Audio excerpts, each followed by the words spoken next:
Kegiatan KPK baik pencegahan, penindakan, dan kelembagaan pada pekan ketiga September tahun 2022 terangkum dalam KPK 24 Jam.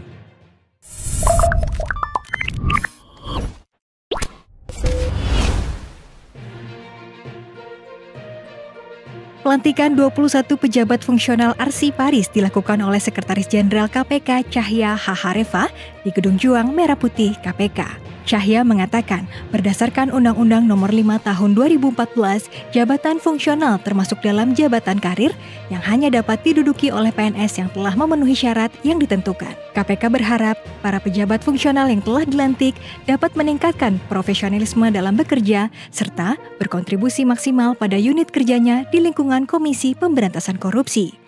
Hal tersebut juga merupakan cerminan dari core value ASN, yaitu berakhlak, berorientasi pelayanan, akuntabel, kompeten, harmonis, loyal, adaptif, dan kolaboratif.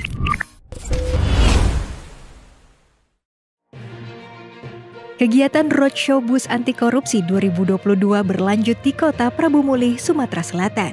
Ini adalah kota kedua yang disambangi bus KPK dalam rangka Jelajah Negeri Bangun Anti Korupsi tahun 2022.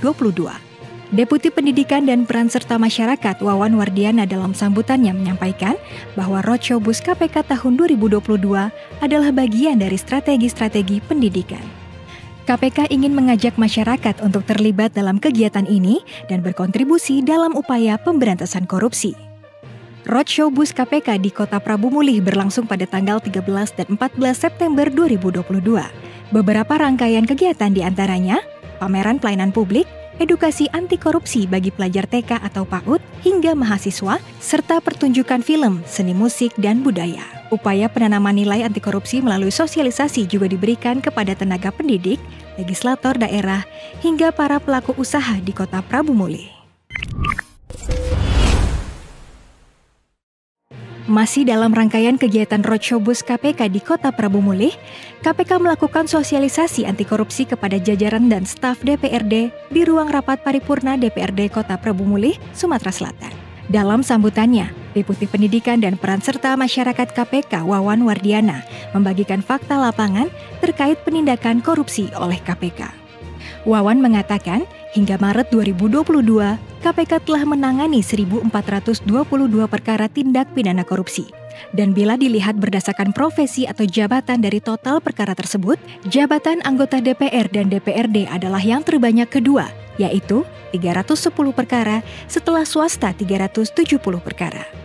KPK berharap anggota DPRD dapat menjaga integritas dengan tetap menerapkan 9 nilai anti korupsi KPK, yaitu jujur, mandiri, tanggung jawab, berani, sederhana, peduli, disiplin, adil, dan kerja keras.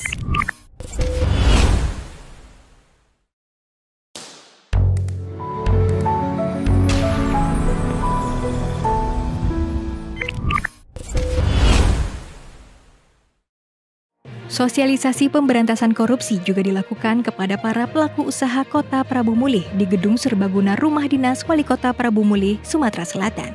Ketua Satuan Tugas Direktorat Koordinasi Supervisi Wilayah 2 KPK, Andi Purwana, mengajak pelaku usaha Kota Prabu Mulih untuk taat bayar pajak sebagai bentuk integritas.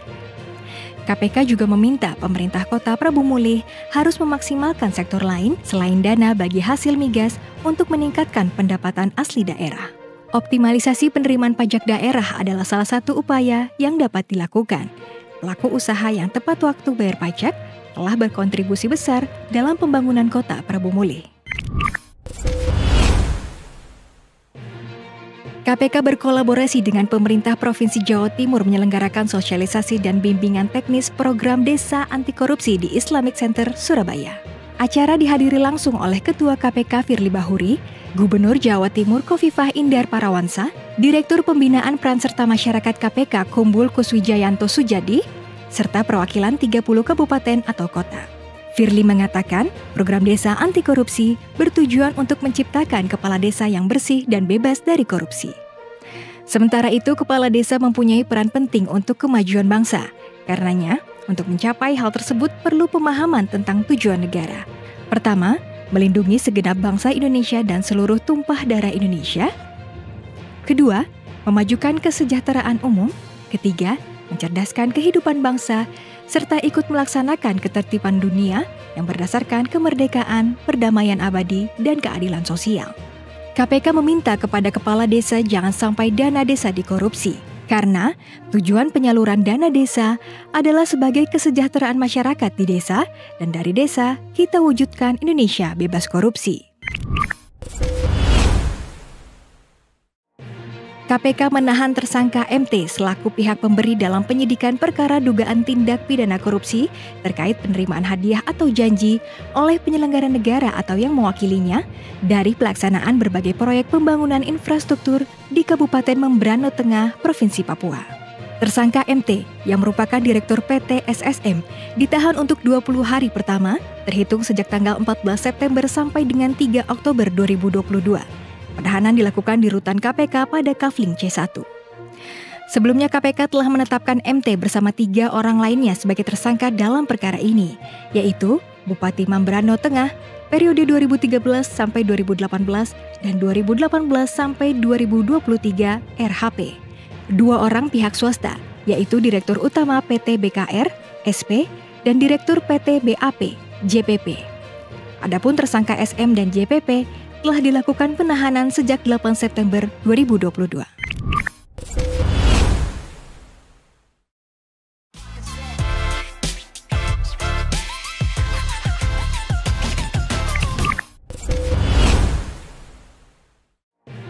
KPK menetapkan 4 orang tersangka dalam perkara dugaan tindak pidana korupsi terkait penyaluran dana oleh Lembaga Pengelola Dana Bergulir Koperasi, Usaha Mikro, Kecil, dan Menengah di Provinsi Jawa Barat.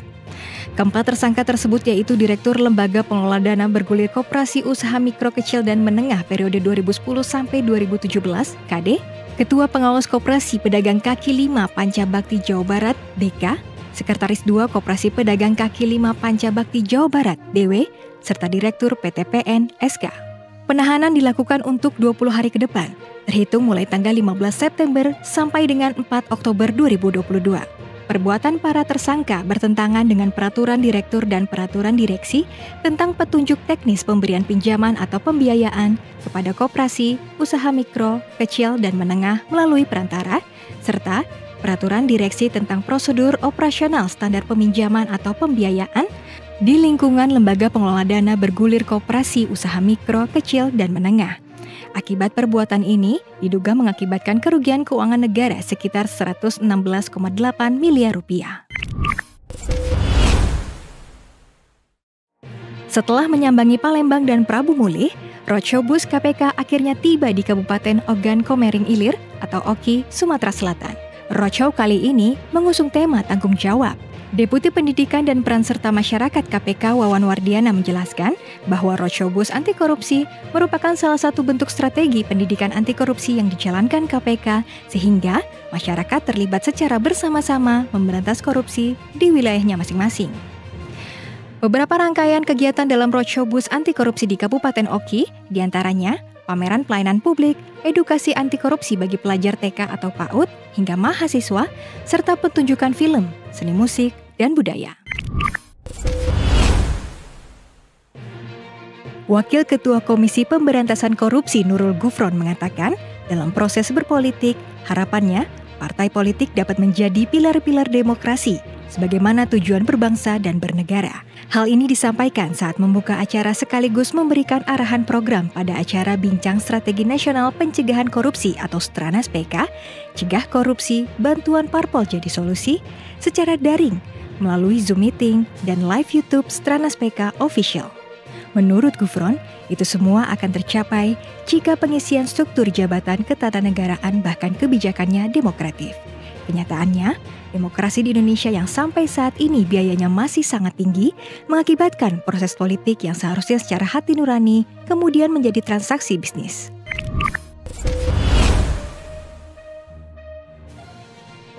Demikian kegiatan pencegahan penindakan dan kelembagaan Komisi Pemberantasan Korupsi yang terangkum dalam KPK 24 Jam. Salam anti korupsi.